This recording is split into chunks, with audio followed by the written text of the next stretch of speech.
Bienvenidos al Sistema de Educación a Distancia de la Universidad Católica de Salta. En esta clase desarrollaremos el tema Resoluciones Judiciales, correspondiente a la unidad número 2 del programa.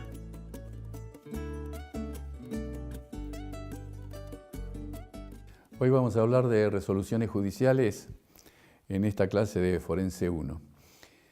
La importancia de hablar de las resoluciones judiciales es la siguiente. Ustedes, conociendo bien el tema resoluciones judiciales, van a poder saber el tema de recursos. Son dos temas que van atados. Es decir, prácticamente no tendría ninguna importancia conocer el tema de las resoluciones judiciales si éstas no estuvieran atadas a los recursos, porque cada resolución judicial o cada tipo de resolución judicial a su vez tiene un recurso diferente o un recurso igual, pero ustedes lo tienen que conocer. ¿Qué implica? ¿Qué es recurso? Recurso es quejarse por el contenido de la resolución. En otra clase vamos a hablar del tema de recursos. Entonces, ¿qué son las resoluciones judiciales? Son los actos procesales emanados del juez. Son los actos procesales que el juez escribe. Es decir, son sus decisiones volcadas en el expediente con respecto a algún tema específico, ¿no es cierto? Todos sabemos que el proceso es un encadenamiento de actos, ¿no es cierto?, procesales coherentes entre sí. Entonces, el juez va a dictar resoluciones siguiendo una línea de coherencia. Cuando toca dictar sentencia, dictará sentencia. Cuando toca dictar la primera resolución para dar traslado de una demanda, dictará la primera resolución para dar traslado a una demanda. Entonces, pero estas resoluciones tienen calidades distintas, es decir, tienen distinto valor y tienen distintas características. Y también tienen distintos nombres, aunque le parezca mentira. Nosotros, en nuestros códigos, en el Código Nación, el Código de Provincia y una buena cantidad de códigos de otras provincias, que alguna vez se concordaron y se pusieron iguales en el año 69, después fueron diferenciándose con algunas reformas. Entonces, le llamamos providencias a un tipo de resolución judicial. Le llamamos providencias simples. En el Código de Córdoba, por ejemplo, le llaman decretos. Y después le llaman decretos propiamente dicho. Es decir, tienen una terminología más arcaica. Entonces, vamos a el primer tipo de resolución, providencias simples. ¿Qué son las providencias simples? Sirven solamente para impulsar el proceso. Impulsan el proceso a pedido de parte o impulsan el proceso por decisión del juez. No resuelven ninguna controversia. Cuando se dictan, no son productos de una controversia, es decir, no son productos de una petición que se sustanció. Sustanciar significa dar traslado a la otra parte y generar una pequeña controversia o una pequeña discusión. Son actos que nacen de una petición judicial y que impulsan el proceso. Entonces, pero simple no significa, y esto es para ustedes muy importante, cortita. Es decir, no significa cortito. No confundan cortito con simple. Y no confundan providencias simples con providencias sin importancia. Yo les voy a dar ejemplos. Una providencia simple es la primera providencia que se dicta en el proceso. Ustedes inician una demanda y el juez va a mirar la demanda y va a dictar una providencia simple. Esa providencia dice, por presentado, por parte, por constituido el domicilio, si ustedes cumplieron con todas las cositas, ¿no es cierto? De la demanda, este proceso tramitará por el procedimiento sumario y de la demanda presentada, traslado, ahí dice traslado, a la contraparte por el plazo de 10 días, 5 días, 20 días, lo que corresponda. Esto es una providencia simple. Impulsa el proceso. No viene de una discusión. Entonces, pero no es una providencia sin importancia, ni es una providencia cortita. Por otra parte, los jueces tienen un montón de modismos para hacer esta providencia. Algunos escriben medio código y otros ponen lo elemental.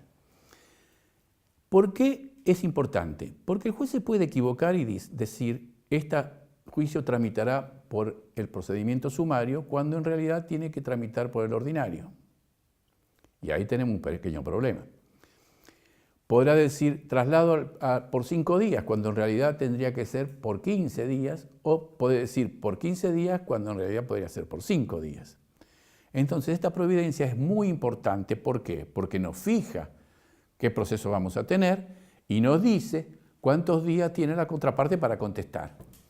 Entonces, si el juez se equivoca, estamos perdidos de entrada. ¿Cómo vamos a solucionar esto? Vamos a verlo en la otra clase de los recursos. Entonces, hay 2 clases de providencia simple. Estas no están clasificadas así en el código. Esto surge de la lectura global del código.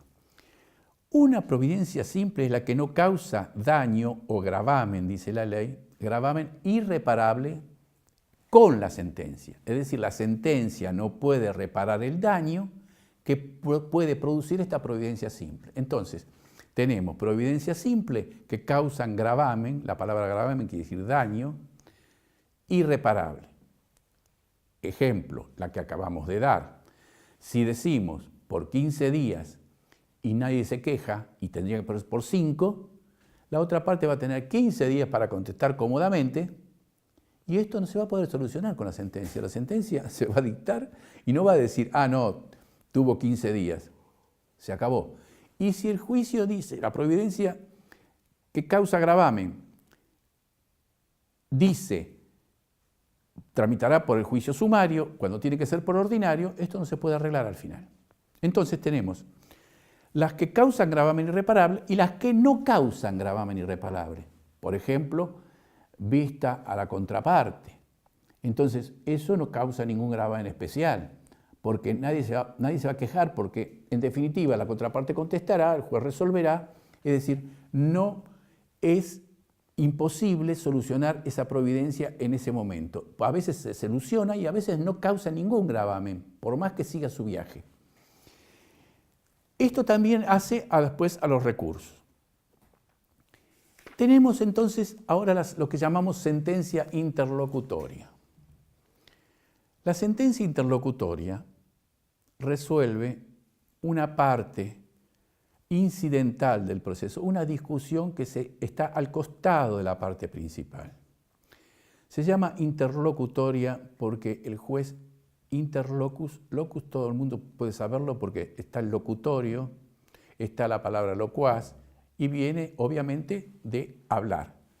Él se mete en la conversación y la resuelve. ¿Qué significa? Se mete en la controversia y la resuelve. Entonces, para que haya una sentencia interlocutoria, tiene que haber una pequeña controversia. Tiene que haber lo que se llama sustanciación. Sustanciar significa dar traslado.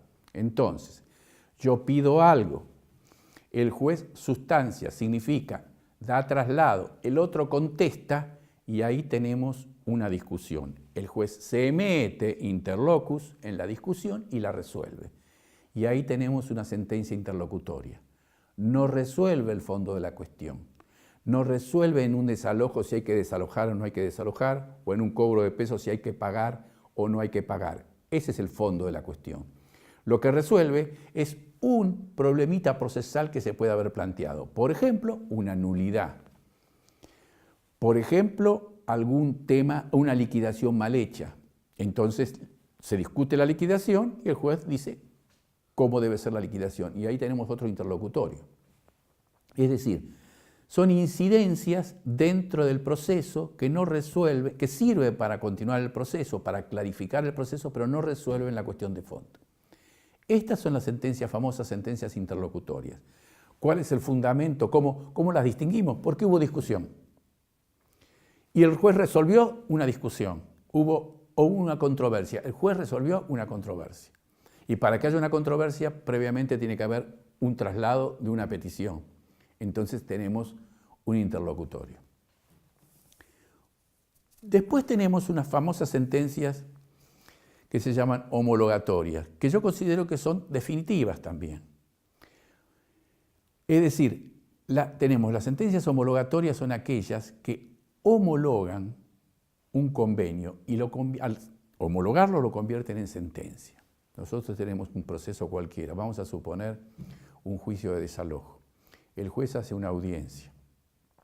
Se reúnen las partes y llegan a la conclusión, bueno, dice el propietario del inmueble o locador, le dice, bueno, yo le otorgo 3 meses de plazo para que desaloje, si está de acuerdo, sin pagar nada. Bueno, sí estoy de acuerdo, me voy dentro de 3 meses. Muy bien, ahí tenemos un arreglo, ¿no es cierto? Tenemos una conciliación. Ese juicio no va a ir a sentencia. El juez va a homologar el arreglo y convierte ese arreglo en sentencia. ¿Qué pasa si a los 3 meses no se va?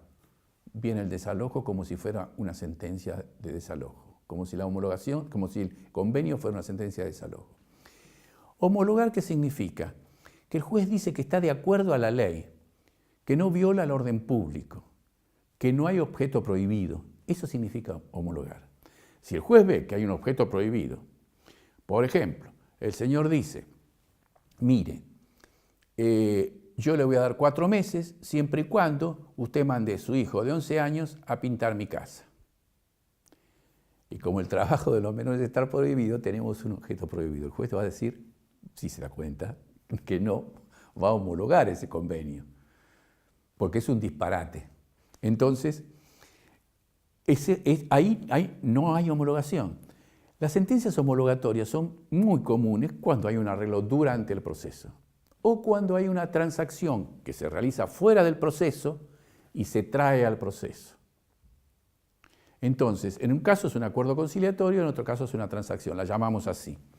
Eso está en las formas anormales de terminación del proceso porque al codificador le gusta que lo normal sea una sentencia y lo anormal sea un arreglo. Pero esto es mística, nada más, es terminología. Entonces, cuando hay desistimiento también entre las partes, vamos hacia una homologación. Se desiste, uno desiste de una cosa, otro desiste de la otra, y vamos a hacer un convenio y lo homologamos. Entonces, ¿qué ocurre? Lo que homologamos son transacciones del artículo 308 y 383 del Código Antiguo, del Código Civil Antiguo, que ahora también están las transacciones, el nuevo código habla de transacciones, no hay ningún problema. El desistimiento de la acción, en ese caso, produce una homologación, o el desistimiento del derecho de la acción, o la renuncia del derecho, produce una homologación.